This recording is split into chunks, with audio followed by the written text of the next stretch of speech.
Hello guys, welcome back. आज हम लोग मशीन लर्निंग की सीरीज कंटिन्यू करेंगे और आज हम लोग पढ़ेंगे मशीन लर्निंग में कि सुपरवाइज्ड मशीन लर्निंग क्या होती है। मैंने आपको पहले ही बता दिया था, ये वीडियो सीरीज सिर्फ सुपरवाइज्ड मशीन लर्निंग पे ही फोकस करेंगे हम लोग। और जो सुपरवाइज्ड मशीन लर्निंग के जो इम्पोर्टेंट कुछ मॉडल्स होते हैं, एक या दो मॉडल्स, वो हम लोग ट्रेन करेंगे, जिससे आप लोगों को एक क्रक्स मिल जाए कि मशीन लर्निंग होती कैसे है और हम लोग मशीन लर्निंग कर कैसे सकते हैं। ठीक है। सो आगे बढ़ते हैं। अब जानते हैं सुपरवाइज मशीन लर्निंग होती क्या है। Supervise machine learning involves utilizing variable X and output variable y to learn a mapping function from the input to the output। ठीक, अब y is equals to fx। हम लोग को इस फंक्शन का ना एक जो मैपिंग फंक्शन होता है उसका आउटपुट जानना है। The objective is to approximate this mapping function effectively so that when new input data x is provided the model can accurately predict the corresponding output variables। अब जैसे ही, अब देखो तुम लोग को समझ में आया ही होगा कि जैसे y is equals to M x plus C होता है, तो अब हम लोग के पास m और c की वैल्यू कांस्टेंट होते हैं। तो अगर हम लोग जब x की वैल्यू प्रोवाइड करते हैं तो हम लोग को y की वैल्यू मिलती है। ठीक, तो वैसे ही बोल रहा है कि हम लोग सुपरवाइज मशीन लर्निंग पे भी क्या कर सकते हैं कि y is equals to M x plus c कर सकते हैं। ठीक, जिसमें x की वैल्यू हम लोग प्रोवाइड करेंगे तो y का हम लोग को कुछ फंक्शन में जो थी वैल्यू मिलेगी एक्यूरेटली। ठीक, अब देखो सुपरवाइज मशीन लर्निंग को हम लोग दो टाइप से कैटेगराइज कर सकते हैं, रिग्रेशन एंड क्लासिफिकेशन। आप लोगों को टेंशन लेने का ज़रूरत नहीं है, मैं सब मॉडल्स के बारे में बता भी रहा हूँ, तो मैं आप लोगों को एक छोटे छोटे मॉडल्स करा भी दूंगा, कोई उसकी टेंशन की बात नहीं है। ठीक है, रेग्रेशन और क्लासिफिकेशन तो मैंने आपको पहले ही बताया था।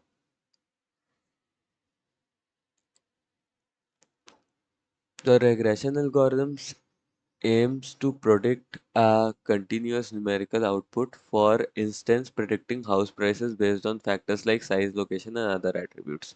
अब देखो तुम लोग को ऑब्वियसली क्लियर होगा कि रेग्रेशन क्या करता है।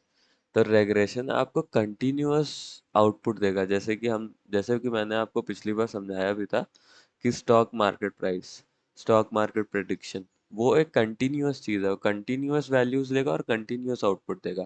इन द केस ऑफ क्लासिफिकेशन वो एक कैटेगरी से आउटपुट देगा, determining whether an email is spam और not based on its content. ठीक, तो कैटेगरी, तो ये कैटेगोरिकल आउटपुट देगा आपको क्लासिफिकेशन, ना कि कंटिन्यूअस। तो ये एक बहुत ही ज़्यादा दोनों चीज़ों में डिफरेंस है।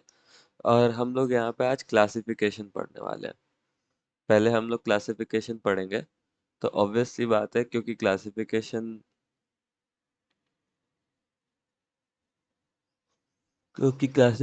इज एन इम्पोर्टेंट टॉपिक, तो हम लोग क्लासिफिकेशन पढ़ते हैं अब।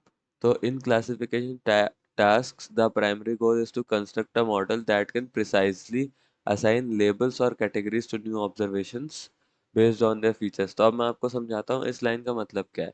अब जो क्लासिफिकेशन टास्क रहता है ना, उसका प्राइमरी गोल ही यही रहता है कि वो हम लोग जब उसको नया डाटा देना, तो उसके पास जो इनबिल्ट डाटा हम लोगों ने उसमें स्टोर किया है, तो उसके हिसाब से वो प्रिडिक्शन से ऑब्जर्वेशंस कर पाए। उसके फीचर्स जो नए नई वैल्यू के फीचर्स आए थे, जैसे हम लोगों ने डॉग्स और कैट्स की इमेजेस दी, तो वो सीधे सीधे कुछ नया डाटा प्रिडिक्ट कर पाए। ठीक, अब नीचे आते हैं। यहाँ पे एग्जाम्पल लिखा है, for instance a classification model trained on images of dogs and cats can predict the class of unseen images by analyzing features like color, texture, map, etc। ठीक, classification task can further be divided into two types। Binary classification, देखो binary classification सीधे सीधे दो types के ही हो सकते हैं। अब जैसे हम लोग मान लें कि एक पर्सन है, वो हेल्दी है कि सिक है, तो उसमें समझ में आना चाहिए। तो या तो पर्सन हेल्दी होगा या तो पर्सन सिक होगा, दोनों में से कोई एक ही चीज हो सकता है। और मल्टी क्लास क्लासिफिकेशन क्या है कि अब जैसे हम लोग पास वो पर्सन क्या है एक नहीं ले सकते, दूसरा है ले सकते हैं।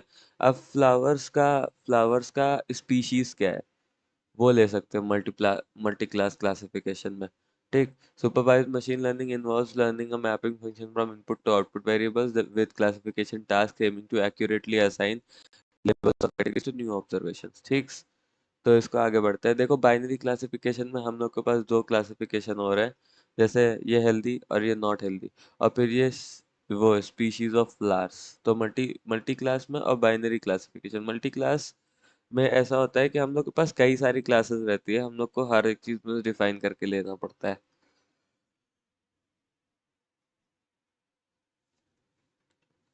अब देखो यहाँ पे हम लोग इतनी चीजें आपको समझ में आ गई होंगी। x1 x2 x1 x2, ठीक। तो linear models establish a linear decision boundary to distinguish between different classes. They simplicity they offer simplicity and computational efficiency. अब लीनियर क्लासिफिकेशन के कुछ एग्जांपल्स हैं। Logistic regression, support vector machines with linear kernel, single layer perceptron और SGD, ठीक। फिर non linear classifiers, non linear classifiers or models create decision boundaries that are non-linear in nature, allowing them to capture more intricate relationships between input features and target variables। देखो, मैं तुमको समझा देता हूँ। जब भी हम लोग लीनियर डाटा यूज करेंगे, ठीक, लीनियर डाटा जब भी हम लोग यूज करेंगे, हम लोग लीनियर क्लासिफायर्स को यूज करेंगे क्योंकि वो 1D डाटा रहेगा, ठीक। 1D data. फिर अगर हम लोग 2D डाटा यूज करते हैं तो हम लोग नॉन लीनियर क्लासिफायर्स यूज करेंगे क्योंकि एसवीएम के nearest neighbours, decision tree classification, ये सारी ही चीजें जो है, और नाइव बेस्ड थ्योरम, ये सारी ही चीजें जो है ना, वो हम लोग को एक चीज क्लियर कर देती है।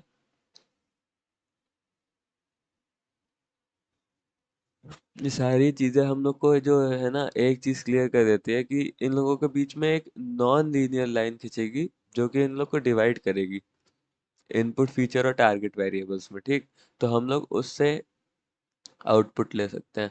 और ensemble learning classifiers combine multiple individual classifiers to improve predictive performance। अब एक सिंगल क्लासिफायर को लगाते गए और उसको इम्प्रूव करते गए तो मल्टीपल जो क्लासिफायर्स है ना, उसकी इम्प्रूव हो जाती है एल्गोरिदम। तो वो भी एक इम्पोर्टेंट पॉइंट है। In machine learning there are two types of learners also, lazy और eager learners. Lazy learners, also known as instance-based learners, do not conduct a model during the training phase. Instead, they simply store the training data and utilize it to classify new instance at prediction time.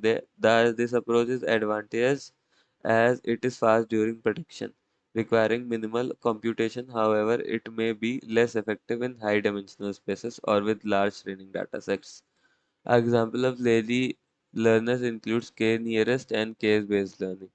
Eager learners, also known as model-based learning, learn a model from training data during the training phase. Utilize this model to classify new instance at prediction time.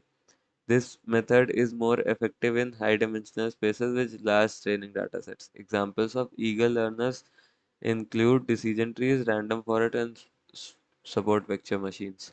तो I guess मेरे को समझाना नहीं पड़ेगा कि ये होता क्या है, लेकिन मैं तब भी आपको समझा देता हूँ। लेजी लर्नर्स क्या करते हैं ना, कि वो ना मॉडल को, जैसे वो एक पूरा मॉडल कंस्ट्रक्ट नहीं कर लेते ट्रेनिंग फेज के टाइम में, लेकिन जैसे ही उन लोगों को प्रिडिक्शन करने का टाइम आता है, न्यू इंस्टेंसेस वो लोग बनाते रहते हैं। जब वो लोग न्यू इंस्टेंस बनाते रहेंगे ना, तो उससे उन लोग का प्रेडिक्शन फास्ट हो जाएगा। लेकिन जो ईगल लर्नर्स रहते हैं वो अपना मॉडल जो है ट्रेनिंग के टाइम ही लोड कर लेते हैं, जिससे उनको क्लासिफाई न्यू इंस्टेंस करने में ना थोड़ा सा टाइम ज़्यादा लग जाता है। लेकिन बताएं, एडवांटेज लेजी लर्नर्स की इसलिए नहीं है क्योंकि वो हाई डायमेंशनल स्पेसेस में काम नहीं कर पाता या बड़े डाटा सेट्स में। लेकिन ईगर लर्नर्स का यही फायदा है कि वो लोग हाई डायमेंशनल डाटा सेट्स और मतलब लार्ज ट्रेनिंग डाटा सेट्स में बहुत अच्छी तरीके से काम करते हैं। भले उन लोग का प्रेडिक्शन हल्का सा स्लो हो, लेकिन वो लोग काम अच्छा करते हैं, उनका एक्यूरेसी अच्छी आता है। ठीक है, तो आगे बढ़ते हैं, आप लोग तब तक इसको पढ़ लो।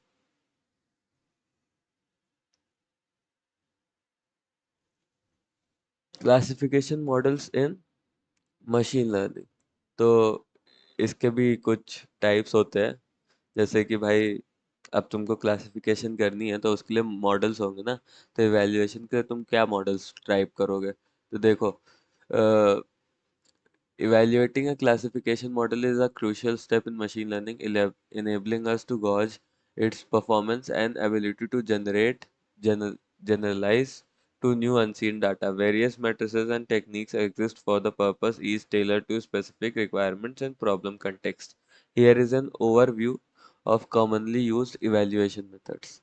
Take classification accuracy. The metric measures the proportion of correctly classified instances over the total number of instances in the test case. ठीक, अब जो जितने भी करेक्टली इंस्टेंस रहेंगे ना, वो उसको total number of test case से ढूंढ लेगा. अब और उसको वो प्रोपोर्शनैलिटी सेट कर देगा कि मतलब इतने में इतना मिल गया, कि जैसे हम लोग पास 100 थे तो उसमें से 75 या 80 करेक्ट है.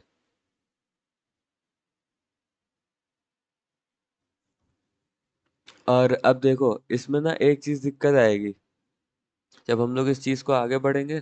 तो अगर मान लो various class of data sets हैं, ठीक, various class of data sets हैं in a class distribution, various types of data set है, तो उसमें एक चीज की दिक्कत आ सकती है कि मेजॉरिटी क्लास का स्कोर जो रह सकता है वो ज्यादा रह सकता है माइनॉरिटी क्लास से ज्यादा.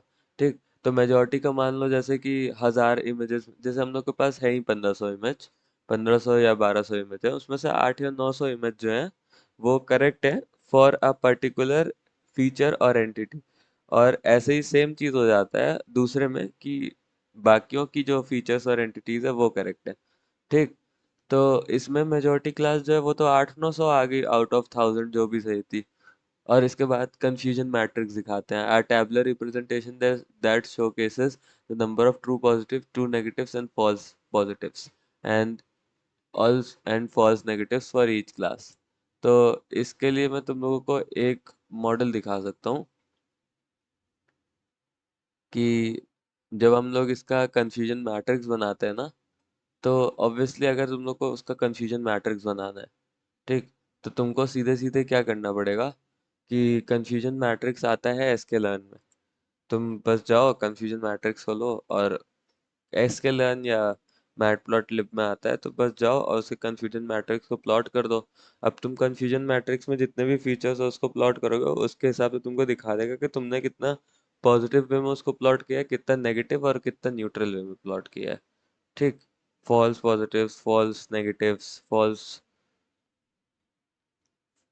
और फिर उसके बाद true, true positive, true negatives. ठीक, ये ये चीज काम आती है बहुत,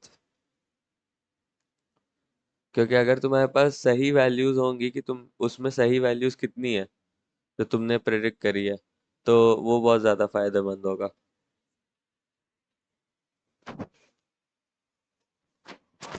Precision and recall. Precision quantifies the proportion of true positive amongst all predictive positives. अब देखो, ऑल प्रिडिक्टिव पॉजिटिव्स कुछ होते हैं और ट्रू पॉजिटिव्स कुछ और होते हैं. While recall assesses the proportion of true positives among all actual positives, these metrics are valuable in scenarios where one class carries more significance or when there is a trade-off between false positives and false negatives. तो ये तुम लोग को आई guess तो समझ में आ गया होगा, पहली लाइन ही बहुत ज़्यादा क्लियर है उसके लिए. F1 स्कोर में आता है the harmonic mean of precision and recall. अब हम लोग का उसका हार्मोनिक मीन जब निकालेंगे, F1 offers a balanced assessment of model performance, especially in imbalanced datasets where both precision and recall are crucial. ROC curve and AUC.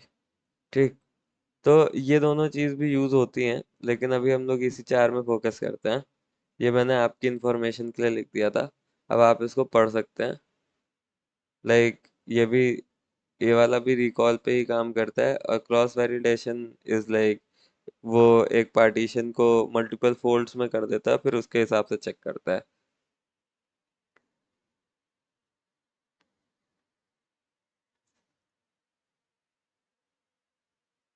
तो अब आगे आते हैं. Below are the defining characteristics of classification. Categorical target variable. तो classification task जो है वो involve करते हैं predicting categorical target variables while represent discrete which represent discrete class or labels. Examples include discerning between spam or non-spam mails, identifying high risk patients for heart disease, or characterizing objects in image. I guess तो आपको समझ में आ गया होगा, इसको explain करने की जरूरत नहीं है. फिर evaluation matrices. Classification models are assessed based on their accuracy in correctly classifying data points.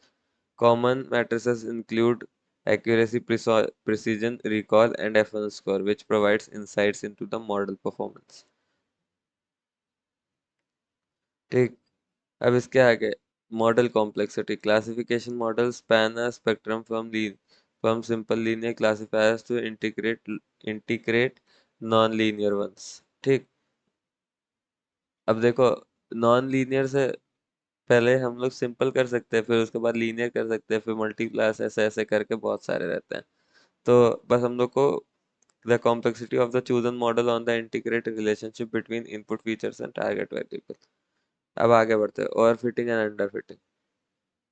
Classification models are prone to overfitting where the model excessively tailors to the training data, hampering its ability to generalize new data. अब जैसे हम लोग को ये भी रहता है, over fitting क्या रहता है, अंडर फिटिंग क्या रहता है, ये भी जानना बहुत जरूरी रहता है। ओवर फिटिंग तब रह जाता है जब आपका डाटा जो रहता है उसमें बहुत ज्यादा टाइप ऑफ फीचर्स रहते हैं जो कि दिक्कत कर सकता है आपके डाटा को। ठीक, और अंडर फिटिंग ये रहता है कि वो डाटा जो है प्रिडिक्शन करने का काम ही नहीं आता, तो उसमें बहुत ज़्यादा कम फीचर्स रहते हैं। तो आई गेस आपको समझ में आ गया होगा। अब देखो मशीन लर्निंग में क्लासिफिकेशन वर्क कैसे करता है। सबसे हम लोग प्रॉब्लम अंडरस्टैंड करते हैं before delving into classification. It's crucial to grasp the problem at hand and identifying the class labels to predict and comprehend the relationship between input data and these labels. For instance, in a binary classification scenario like predicting a patient disease status, the outcomes could be true for having the disease and false for not having it. तो हम लोग data prepare करेंगे कि हम लोग x से Y का जो प्लॉट करेंगे ट्रेनिंग का। ठीक है, this steps involves collecting, processing and splitting data into training, validation and test sets. Data screened, transformed and organized into a format suitable for classification algorithm. Features X and corresponding target labels Y are prepared for training the model. Then there is feature extraction. Feature extraction में क्या होता है, relevant features are extracted from the data to aid in distinguishing between different classes. For example, if out of 7 input features, only 5 significantly influence the target labels, then these 5 are utilized for model training. ठीक, अब तुमको feature जब extract करोगे तुम्हारे पास कई सारे features रहेंगे। अब जैसे तुम किसी पेशेंट का जब रिपोर्ट डायग्नोस करोगे तो उसमें ऑब्वियसली कुछ फीचर्स रहेंगे, जैसे कि उसकी वैल्यूज जो कि खराब हो सकती हैं। ठीक, और जो भी वहाँ पे हम लोग के डाटा सेट से मैच कर जाएगा और हम लोग उसको एज अ फीचर यूज कर रहे हैं, वो तुम लोग को डिसाइड करना पड़ेगा कि तुम लोग को एज अ फीचर क्या यूज करना है। फिर हम लोग उसके बाद ना मॉडल सिलेक्शन यूज करते हैं। जैसे अब हम लोग का डाटा सेट होगा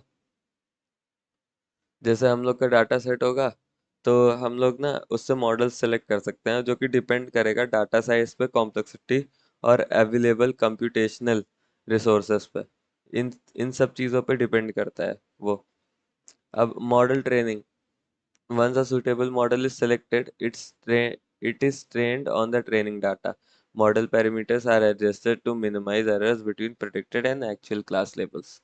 then model evaluation is there, model evaluation करते हैं, हम लोग नया डाटा ऐड करते हैं, उससे चेक करते हैं कि सही आ रहा है कि नहीं आ रहा है। अब अगर कुछ गलत आ रहा होगा तो हम लोग उसके लिए ट्यूनिंग कर देंगे परफॉर्मेंस इन्हेंस करने के लिए।